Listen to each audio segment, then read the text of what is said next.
നമസ്കാരം, ഈസി ടിപ്സിലേക്ക് സ്വാഗതം. നിങ്ങൾ ഈ ചാനൽ ഇതുവരെ സബ്സ്ക്രൈബ് ചെയ്തിട്ടില്ലെങ്കിൽ സബ്സ്ക്രൈബ് ചെയ്യുക. ബെൽ ബട്ടൺ ക്ലിക്ക് ചെയ്യുകയാണെങ്കിൽ പുതിയ പുതിയ അറിവുകൾ നിങ്ങൾക്ക് ആദ്യമേ ലഭിക്കാൻ സാധിക്കും. മാംസമാഹാരമാക്കുന്ന 8 മാംസഭോജികളായ സസ്യങ്ങളെക്കുറിച്ചാണ്. ഡയോണിയ ഒരു കീടഭോജി സസ്യമാണ്. ഡയോണിയ മസിപ്പുല. വീനസ് ഫ്ലൈ ട്രാപ്പ് എന്നാണിത് പൊതുവെ അറിയപ്പെടുന്നത്. US ധാരാളമായി ഇത് കണ്ടുവരുന്നു. ഡയോണിയ അതിൻ്റെ ഇലകൾ ഉപയോഗിച്ചാണ് പ്രാണികളെ കുടുക്കിലാക്കുന്നത്. ഇലയുടെ അരികിൽ ഗ്രാഹികൾ അഥവാ സ്പർശകങ്ങൾ കാണപ്പെടുന്നു. പർണ്ണതളം 2 പാളികളായി വേർതിരിക്കപ്പെട്ടിരിക്കുന്നു. ഇതിൻ്റെ ഏതെങ്കിലും ഒരു ഭാഗത്ത് ഒരു പ്രാണി എത്തിപ്പെട്ടാൽ ഉടനെ തന്നെ മറ്റേ ഭാഗം വളരെ വേഗത്തിൽ പ്രാണിയുടെ മുകളിലേക്ക് മടങ്ങുകയും ഇരയെ കുടുക്കുകയും ദഹിപ്പിച്ച് ആഹാരമാക്കുകയും ചെയ്യുന്നു. ആൾഡ്രോവാണ്ട വെസിക്കുലോസ വെള്ളത്തിൽ പൊങ്ങിക്കിടക്കുന്ന വേരുകളില്ലാത്ത ചെറിയൊരു ജലസസ്യമാണ്. ഇവയുടെ നീളം ഏകദേശം 1.5 മുതൽ 20 സെൻറ്റിമീറ്ററാണ്. കരയിലുള്ള കീടഭോജി സസ്യങ്ങളെക്കാൾ വേഗത്തിൽ വളരുന്ന കീടഭോജി സസ്യമാണ് ആൾഡ്രോവാണ്ട വെസിക്കുലോസ. 6ഓളം പരുപരുത്ത രോമങ്ങളും 60-80 പല്ലുകളും ഇലയുടെ അഗ്രഭാഗത്തായി സജ്ജീകരിച്ചാണ് ആൾഡ്രോവാണ്ട വെസിക്കുലോസ അതിൻ്റെ കെണികൾ ഒരുക്കുന്നത്. ഡ്രോസറയുടെ ഇലയിൽ ഗ്രന്ഥികളായി രൂപാന്തരപ്പെട്ടിരിക്കുന്ന രോമങ്ങളാണ് കീടങ്ങളെ കെണിയിൽപ്പെടുത്താൻ സഹായിക്കുന്ന ഒരു ദ്രാവകം സ്രവിപ്പിക്കുന്നത്.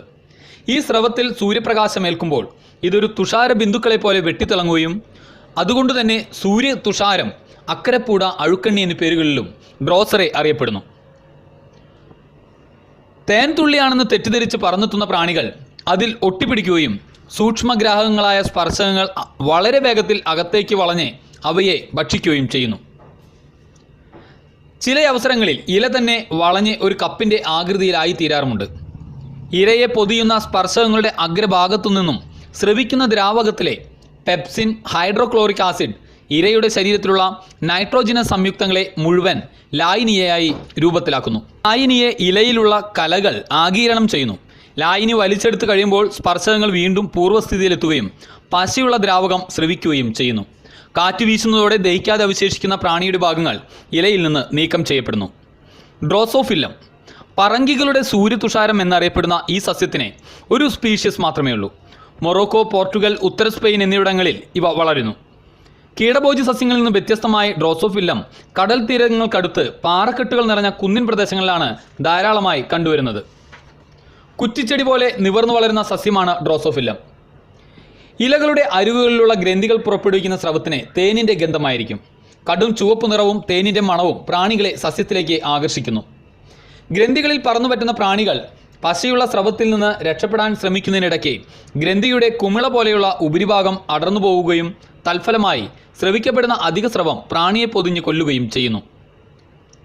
ജെൻലിസിയ കോർക്ക് സ്ക്രൂ ചെടികൾ എന്നറിയപ്പെടുന്ന ഇവ കീടഭോജി സസ്യങ്ങളിൽ ഉൾപ്പെടുന്നവയാണ്. ചെറുകീടങ്ങളെ ആകർഷിച്ച് കെണിയിലാക്കി ദഹിപ്പിച്ച് ആഹാരമാക്കാനുള്ള ഘടനാവിശേഷങ്ങളോട് കൂടിയ സസ്യങ്ങളെയാണ് കീടഭോജി സസ്യങ്ങൾ എന്ന് വിളിക്കാറുള്ളത്. ആഫ്രിക്ക, തെക്കേ അമേരിക്ക എന്നിവിടങ്ങളിലെ ഈർപ്പമുള്ള കരകളിലാണ് ഇവ കാണപ്പെടുന്നത്. ജെൻലിസിയ ജീനസിൽ ഉൾപ്പെടുന്ന സ്പീഷീസുകൾ ചെറിയ മൂലകാണ്ഡത്തിൽ നിന്ന് വളരുന്ന ചെറിയ ചെടികളായിരിക്കും. നെപ്പന്തേസി സസ്യകുടുംബത്തിലെ ഏക ജനുസാണ് ഉഷ്ണമേഖലയിലെ പിച്ചർ ചെടികൾ എന്നറിയപ്പെടുന്ന നെപ്പന്തസ്. China, Indonesia, Malaysia, Madagascar, Australia, India, Sri Lanka, Borneo, Sumatra കൂടുതലായും ഉഷ്ണമേഖല പ്രദേശങ്ങളിലാണ് കാണപ്പെടുന്നതെങ്കിലും ചില നെപ്പന്തസ് ചെടികൾ ഈർപ്പമുള്ളതും നിമ്നപ്രദേശങ്ങളിലും കാണപ്പെടുന്നു. അധികം ആഴത്തിൽ പോകാത്ത വേരുകളോട് കൂടിയതും പടർന്നു കയറുന്ന കാണ്ഡത്തോടു കൂടിയ സസ്യങ്ങളാണ് നെപ്പന്തസ് സ്പീഷീസിൽ കൂടുതലും. ഈ കെണിക്കുടങ്ങളിൽ ഇരകളെ വീഴ്ത്താനായി ചെടി നിർമ്മിക്കുന്ന വെള്ള രൂപത്തിലുള്ളതോ കൊഴുത്തതോ ആയ ദ്രാവകം അടങ്ങിയിരിക്കുന്നു.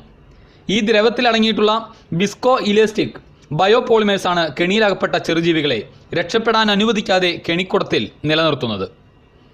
കെണിക്കുടുക്കയുടെ താഴ്ഭാഗത്ത് കാണുന്ന ഒരു ഗ്രന്ഥിയാണ് ഇരയാകപ്പെട്ട ജീവിയുടെ ശരീരത്തിൽ നിന്നും ചെടിക്കാവശ്യമായ പോഷണങ്ങൾ വലിച്ചെടുക്കുന്നത്. ഇര രക്ഷപ്പെട്ടു പോകാതിരിക്കാൻ കെണിക്കുടുക്കയുടെ മുകൾ ഭാഗത്തെ പ്രവേശന ഭാഗഭിത്തികൾ കൂടുതൽ പശിമുള്ളതായിരിക്കും.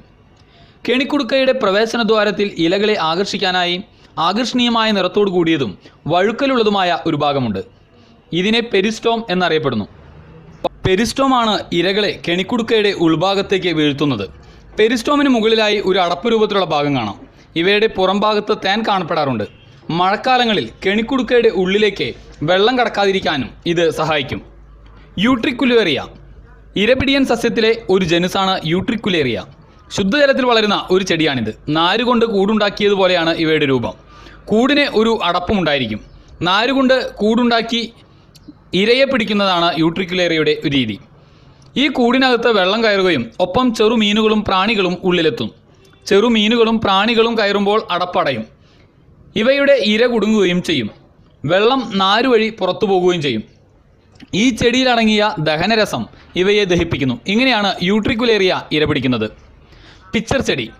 ഈ സസ്യങ്ങളുടെ ഇല മകുടം പോലെ ഒരു കുടം പോലെ പ്രവർത്തിക്കുന്നു. ഇലയ്ക്ക് അടപ്പുമുണ്ട്. ഇവയ്ക്ക് പ്രാണിയെ ദഹിപ്പിക്കാനുള്ള ദഹനരസം ഒരു മണമുള്ള ദ്രാവകമാണ്. ഈ ദ്രാവകം ഇലയിലാണ് ഉള്ളത്.